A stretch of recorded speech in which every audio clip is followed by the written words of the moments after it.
la parole de Dieu, vous allez la boire. Et quand vous allez boire cette eau, vous allez réussir dans tout ce que vous ferez.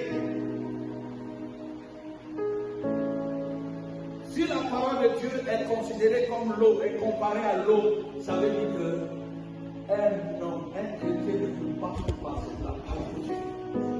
C'est inadmissible que tu sois chrétien et que tu n'aies pas besoin, tu n'aies pas soif de la parole de Dieu, que tu ne bois pas la parole de Dieu. Mais si tu n'as pas soif et que tu ne bois pas la parole de Dieu, tu es mort. Tu es stérile. C'est l'échec. Tu es dans l'échec parce que tu ne bois pas la parole. Tu demeuras dans l'échec parce que tu ne veux pas boire la parole. Tu refuses de boire la parole. Tu refuses de consommer la parole, qui est l'eau. Alléluia. Alors quand tu vas sortir d'ici, tu vas aller manger, tu vas boire l'eau, tu vas mettre l'eau dessus. Alléluia. Quand tu vas sortir d'ici, tu vas aller dans ton champ, tu vas arroser tes tomates, tes plants de tomates, pour que ça produise. Parce que l'eau est importante. Alléluia.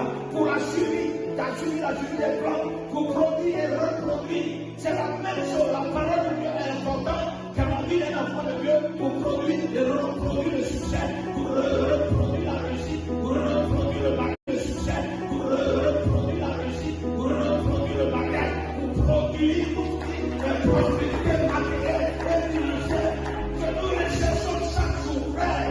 Sans la parole de Dieu, tu ne connaîtras pas la prospérité.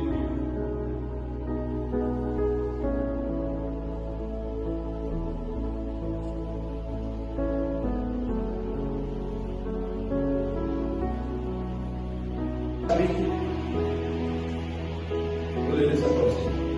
Je vois les livres. Regarde cette chose précieuse en tes mains de l'eau.